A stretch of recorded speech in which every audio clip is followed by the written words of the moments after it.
চোখ খুলে নিজেকে হসপিটালের বেডে আবিষ্কার করল নয়না, তার পায়ের কাছেই বসে আছে জাহানারা বেগম।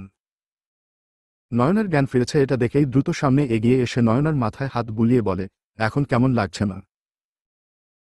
নয়নার চোখে অশ্রু টলমল করছে। ইচ্ছে করছে তার মাকে জড়িয়ে ধরে কাঁদতে। নার্স এসে বলল, একটু সময় দিন, এখন কেউ রোগীকে ডিস্টার্ব করবেন না। নয়না পাশ ফিরতেই চোখ পড়ল মিতা বেগমের দিকে। এগিয়ে এসে নয়নার চোখের কোণে জমে থাকা অশ্রুটুকু মুছে দিয়ে কপালে চুমু দিয়ে বলেন, দ্রুত সুস্থ হয়ে যাও। নয়নার কেন যে ইচ্ছে করছে না কারো কথার উত্তর দিতে। রাতেই নয়নাকে বাসায় আনা হয়েছে। নয়না জাহানারা বেগমের রুমে। একবারের জন্য ও নিজের মোবাইলটার খোঁজ করেনি। বালিশে হেলান দিয়ে বসে আছে, চোখ ভর্তি অশ্রু, মস্তিষ্ক ভর্তি টেনশন। হঠাৎ মাহবুব তালুকদার একগাদা লাল শাক নিয়ে রুমে ঢুকলেন। ফিল্মি স্টাইলে হাঁটু মুড়ে জাহানারা বেগমের সামনে শাকগুলো বাড়িয়ে দিয়ে বলে, happy hug day. Jahanara Begum ভ্রুকুচকে বলে, বুড়া বয়সে বিমরতিতে ধরছে। নয়না হাসছে। মাহবুব তালুকদারের হৃদয় ও যেন হাসছে। পৃথিবীতে এই একটা নারী যার চোখের কোণে অশ্রু তার সহ্য হয় না। কিভাবে তার মুখে হাসি ফিরিয়ে আনবে, পৃথিবীর সব সুখ তার পায়ে এনে রাখবে, সেটাই যেন তার প্রধান কাজ। নয়না হাসি মুখে বলে, আম্মা বাবা তোমাকে এখনো কত ভালোবাসে দেখছ। হাট ডে তে শাক নিয়ে এসেছে। নয়নাকে দুই পাশ থেকে দুজন জড়িয়ে ধরে মাথায় চুমু দিয়ে বলে, এভাবে হাসবি, তুই হাসলেই আমাদের পৃথিবী হাসে। তোর মন খারাপে আমাদের পৃথিবীতে ভূমিকম্প শুরু হয়। নয়না শুধু এই মানুষ দুটোর জন্য সেদিন বিয়েতে অমত করতে পারেনি। এদের ভালোবাসার কাছে তার সব কষ্ট, সব ত্যাগ তুচ্ছ। জানালার গ্রিল আঁকড়ে ধরে দাঁড়িয়ে আছে জিয়ান। মোবাইলটা ভেঙে ফেলেছে। চোখ দুটো বন্ধ করলেই ভেসে উঠছ এক অসহায় নিষ্পাপ মুখশ্রী। জিয়ানের এখন সিগারেট প্রয়োজন, কিন্তু সিগারেট তার হাতের নাগালে নেই। জিয়ান বেডের উপর বসল।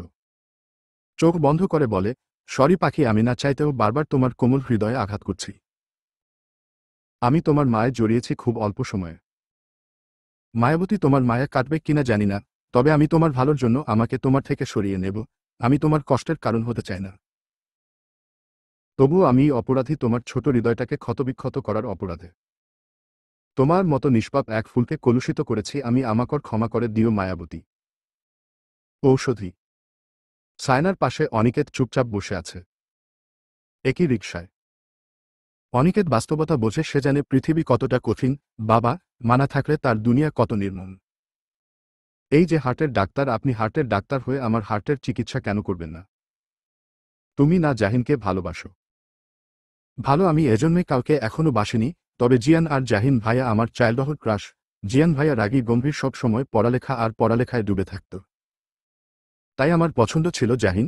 ছোট থেকে ও কোন বিষয়ে বেশি সিরিয়াস হয় না, সব সময় নিজের মন মর্জি মতো চলত। তাই ভেবেছিলাম এরে বিয়ে করে আমিও মনমতো ঘুরতে পারব। লাইফে সুদর্শন ছেলে আর টাকা দুটো একসাথে পেলে কেউ হাতছাড়া করতে চায়। আমার তো দুটোর একটাও নেই। আপনার আছে শুদ্ধ মন, পবিত্র দেহ।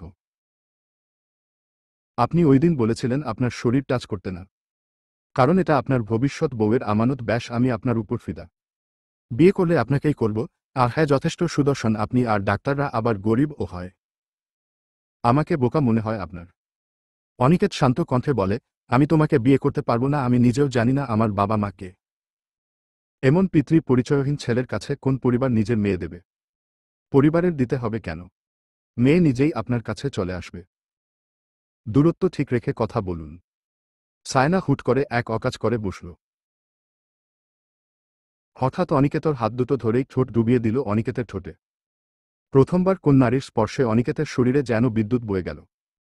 ঔষধি। লাবিব বাসায় আসতেই তার বাবা তাকে বকাঝকা করল, এরপর ঠান্ডা মাথায় ব্রেইন ওয়াশ করল। লাবিব বসে আছে একটা হোটেল রুমের সোফায়। তার নতুন গার্লফ্রেন্ড সোনিয়াকে নিয়ে এসেছে। সোনিয়া নিজেই তাকে এখানে আসার অফার করেছে। লাবিব মনে মনে ভাবল, এই মেয়ে বড়লোক হলে তো আর নীলাঞ্জনা বেবিকে ফিরিয়ে আনব না। লাবিব সোনিয়ার হাতের উপর হাত রেখে বলে, baby, you are so beautiful. এই ড্রেসটা পরে আসো বেব। সোনিয়া এক চোখ টিপে বলে, ড্রেসের কি দরকার সোনা? বলেই দুজন কাছাকাছি আসল। হঠাৎ সোনিয়া একটা রিবের করে লাবিবের গলায় ধরে বলে, লাজা আছে বের কর, নয়তো এখানে তোর লাশ ফেলে রাখব। একদম শক্তি দেখানোর চেষ্টা করবি না, এখানে সব আমার লোক। ঔষধি। গোটা একটা সপ্তাহ কেটে গেছে, এর মধ্যে জিয়ান নয়নার কোন যোগাযোগ হয়নি। হসপিটাল থেকে ফিরে নয়না পড়ালেখায় ব্যস্ত হয়ে পড়েছে, সে যেন তার মনের সাথে যুদ্ধ করেই এভাবে কাউকে ভুলে থাকার চেষ্টা করে যাচ্ছে। দুটো পরীক্ষা শেষ। মোবাইল বন্ধ করে আলমারির ড্রয়ারে রাখা সেটা একবারের জন্য ও ধরেনি নয়না। এখন সূর্য অস্ত যাওয়ার সময়। নয়না বারান্দায় এসে দোলনায় বসল। মাঝে এখানে বসে সে আনমনে কবিতা আবৃত্তি করে। সূর্য ধীরে ধীরে নিচের দিকে নামছে, নয়নার চোখের কোণ ভিজে উঠেছে অজানা কারণে। তার কেন মন খারাপ লাগছে, কেন না চাইতেও চোখ দুটো ভিজে উঠছে। মানুষ কি এত সহজে কারো মায় আটকে যেতে পারে? কোন মানুষকে কি এত সহজেই হৃদয়ের জায়গা দেয়া যায়? আচ্ছা, আমরা কি নিজের ইচ্ছেতে কারো মায় আবদ্ধ হতে পারি, অথবা ভালোবাসতে পারি? হৃদয় তো মস্তিষ্কের মতো না যে এসব ভেবেচিন্তে করা যায়।